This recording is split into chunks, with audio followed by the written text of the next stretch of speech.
ability to influence Congress and federal agencies, and to first educate them about eating disorders and then ask them to pass specific legislation that we think will have a dramatic impact.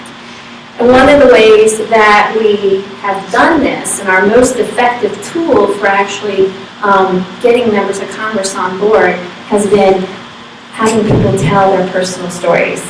So you're sharing your experiences, but then it's also your expertise, because in so many ways, we're the experts, and we know so much more about this than the individuals that we're speaking to.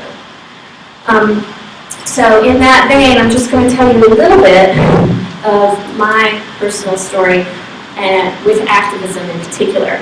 So for me, activism ends up being really key because it started when I had an eating disorder in college back in the 80s. So I was bulimic, and I ended up, part of my recovery, a critical part of my recovery, was becoming an activist. I found the feminist movement, and in doing so, the feminist movement kind of helped me go, wait a minute, this isn't just my own little individual insanity. This is also a result of a culture that has placed all these unreasonable expectations and messages on me as a girl and a woman. And that was so helpful for me to really kind of shift my paradigm and take me out of fear and really see it as a much broader issue. And so the activist in me was born, and it was the beginning of my recovery. So it played a key role then. Years later, probably 10 years later, I'm now in California. I was doing a postdoc fellowship on anti-gay hate crimes, and I ended up going to a training where in the morning they sort of train us how to speak to state assemblymen, members of the state assembly, about gay rights, and that people who are gay shouldn't be beat up just because they're gay, that kind of thing. And then that afternoon, we went and met with those members of Congress. And the first meeting I went to, I was taking it in, a bit shy. The second meeting, I asserted myself, said a few things. By the third meeting, I was feeling my power. And I was really feeling inspired. And that was so powerful for me, and that really set the seed in me to do the work I'm doing now. And the work I'm doing now is I'm the policy director of the Eating Disorders Coalition. And really, because our goal is to influence members of Congress, and because one of the most effective ways of doing that is telling your personal stories, the method that we're using to try to advance eating disorders policies that would be helpful for so many of us is we bring people together, create opportunities for them to learn how to talk to members of Congress, and then they go out and they knock on doors and they meet with their members and their senators, and it is very powerful. So in this whole experience for me, one of the main reasons that I do this work is because of the families who this affects and the families who have been involved. So as Kim mentioned, kind of from the ground up, the Eating Disorders Coalition, we have families kind of centered in developing our policies and just being included. And for me, meeting Kitty, right after she lost her daughter Anna, and kind of being a bit in that journey with her over the years has just been very powerful. If I ever forget my way or get so frustrated, I'm like, why am I doing this? I just remember Kitty, I remember Anna, and there have been a lot of other parents along the way. I remember Doris Snutzer, she was a mom that I talked to early on, and just being on the phone with her. And she's telling me about her daughter who died after having bulimia for only 2 years, which is how long I had it. And I was weeping. I mean, the grief in me was just so overwhelming. It was the first time I ever thought, oh my God, I could have died, and this came from my mom. So, families are key. Walt Kelly said it in his presentation, other people have said it. You guys are really key in making a difference. And we're going to pass the F.E.A.S.T Act, which Kathleen will tell you about momentarily, and we're going to be successful in our various other policy initiatives, in large part because of people like you who show up at the table. You guys have the heart, the soul, the passion, and the drive to make a difference. So I really kind of bow to all of you, meaning kind of namaste. Thank you for being here, and we're really thrilled that Laura and her colleagues have pulled this event together.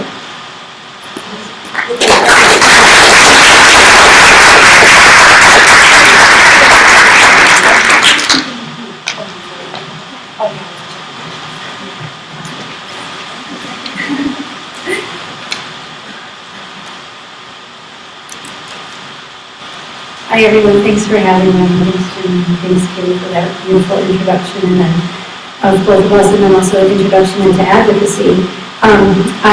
As Katie said, I'm a policy assistant now with the Eating Disorders Coalition, which thrills me to death. I love the work that I do, and some of you have actually been on the Hill with me recently. Lauren Sigler from Anna was with me on the Hill yesterday. But when I met the Eating Disorders Coalition back in 2002, which Katie said, I had no idea they existed. I didn't know there were people who actually cared about eating disorders and who thought we should do something about them. I was like Janine, I was in my own little world of like, this is really only me, and my parents are helpless, my insurance company is for the roads. And, I'm the only one who knows about this and the suffering that people go through, and especially when you're trying to get help, I'm the only one who knows about this. Well, lo and behold, one day when I was searching for treatment online, I came across the Eating Disorders Coalition. And they didn't offer treatment, but they said, do you want to get involved? And so I clicked and I filled out my name kind of mindlessly and had no idea what I was getting into. And about a month later, I received an email from the EDC, and they were looking for somebody to come to Congress who had had trouble getting their insurance company to pay for treatment. I was like, yes, for the last 16 years, that would be me. So I hounded Janine a little bit and said, I'd really like to come and tell my story. I think it would be helpful to you.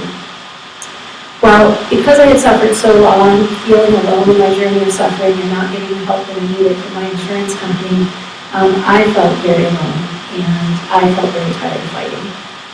There was no doubt in my mind that I was ready to end my journey of being on this earth because of my eating disorders. And thanks to the Eating Disorders Coalition, where they held this briefing, and the one that I was speaking at on June 13th, 2002, they had not only me speaking and telling my story, but they had Kitty sharing her family story, and specifically Anna's journey and the troubles they had with their insurance company. And Anna had taken her own life as a result of her eating disorder, and that was my plan for the day as well. I did not know Kitty at the time, and as a result of the advocacy opportunity that the Eating Disorders Coalition put on that day, I am here before you, fully recovered.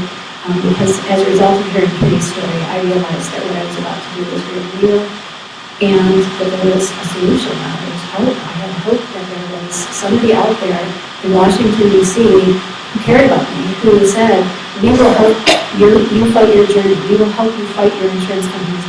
We're here, and we'll help. And that gave me enough hope to not follow through with my action plan today. And instead of lingering on my eating disorder, I figured out how to fully recover, and along the way that I did that, I started becoming an advocate myself for the Eating Disorders Coalition. We hold lobby days twice a year, one in the fall and one in the spring.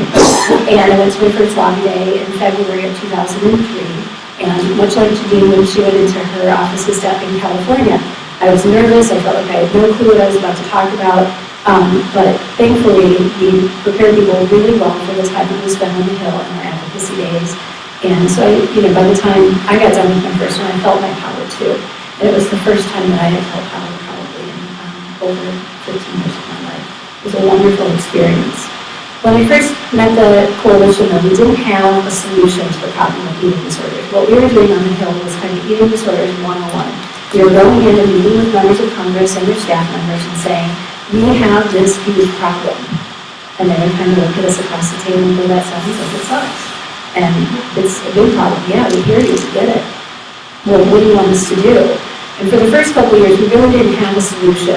And that's when we really got together and we said, we've got to do something about this. We've got to provide them with a solution. They're asking us, what can we do? So let's tell them what they can do. We spent 2 years, from 2004 to 2005, holding national policy conferences where we brought together stakeholders from all across the country, parents, families, sufferers, researchers, education prevention specialists, treatment providers, you name it, we brought them into these 2 national conferences and we said, if we could write a bill that deals with eating disorders, what would it look like? So of course we put everything in there, including like what models they could use or couldn't use in advertisements, and we were getting really specific, and our champion at the time, Patrick Kennedy, his staff said, well, we can't be that specific. But we did pare it down into 3 sections, and we have some copies of the summary of the bill here that we can leave you with, or you can go to our website for more information. It's a lot to take in. But in simple form, it's broken down into 3 sections. We have a research section, education and prevention, and a treatment section.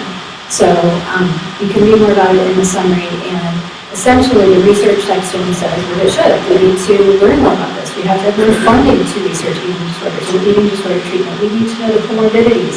We need to know the economic burden, much in the way that we know these things about obesity.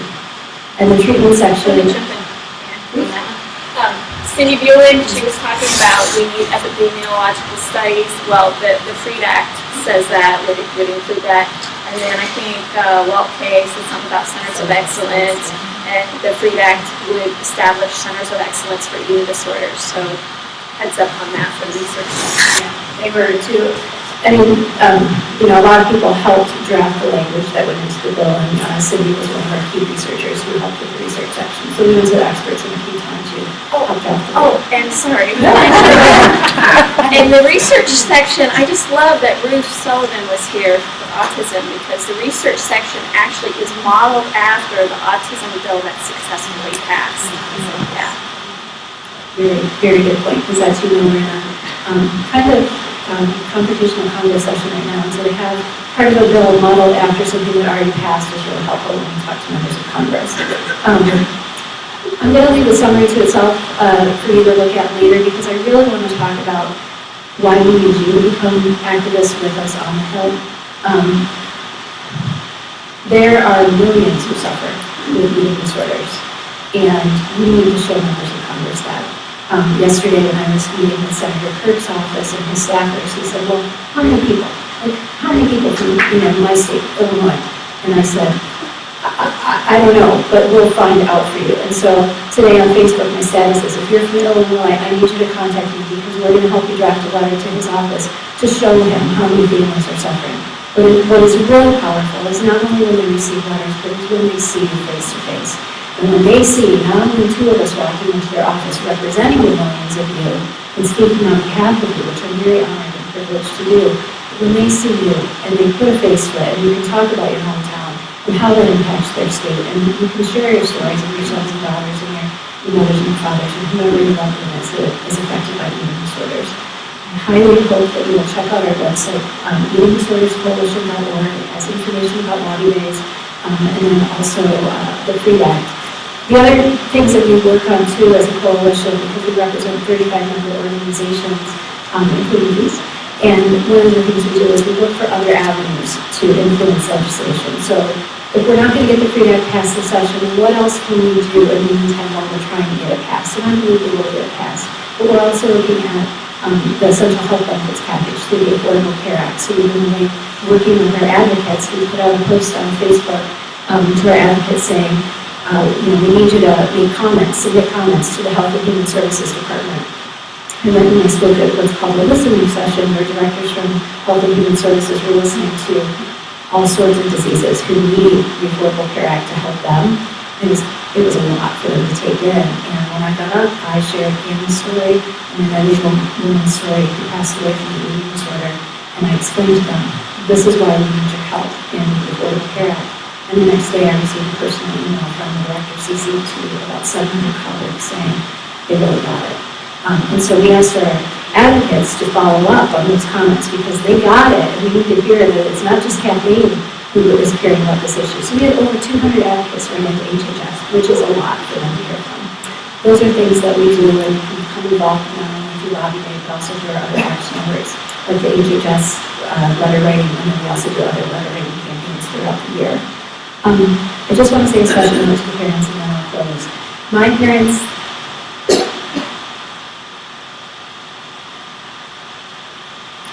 suffered for a long time while I was sick, and they're really happy with the work I do right now. They're really thrilled to see me not only alive, but fully thriving and enjoying my life. they surprised me and they came to their first lobby day a couple years ago. And they flew in, they got there a little late, so they didn't get all the training of like, this is what it's going to look like when we're in the room, this is what we wanted to talk about, blah, blah, blah. So they were going to come to their first meeting and just sit there. And there's like 6 or 8 of us that will tell your stories. And the staff member who was listening to us was like, stone face, not getting it, just waiting for the meeting to end. And we're like, oh, this isn't going well. And then all of a sudden, my dad said, it was 16 years hard. And the staffer, much like I am now, completely choked up and tears started pouring down her face. She ended the meeting. And I thought, okay, that's, I'll follow up with her. That's, what hit her. And I thought she must have a personal connection to eating disorders. And turns out she does not. She did not know anyone with an eating disorder. It was my dad who really struck her with his words and kind of resonated with her and her father. I cannot tell you how important it is for you to show up on Capitol Hill with us and to advocate with us. We need to be exactly what they were saying. We need to be in their face. And Patrick Kennedy would, as our champion, would pound his fist for us and say, you need to show up, you need to show up. And we do. So I encourage you to be there. And again, thank you, Laura, for having us here to let people know that there's a solution.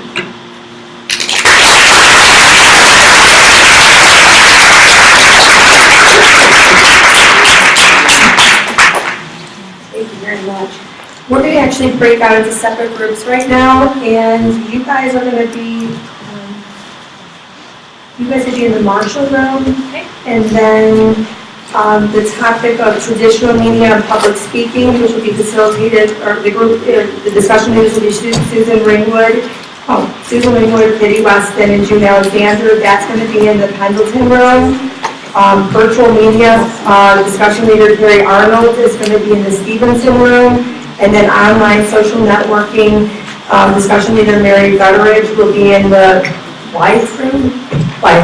This will be the last meeting of the day, so we will not be reconvening as a full group at the end of the discussion, but the learning room will be open until 6 o'clock. Dinner will be at 7 o'clock, which is optional, and then we'll reconvene tomorrow morning. So please go directly to the small group discussion rooms because we are running a little bit behind. Thank you guys for your patience.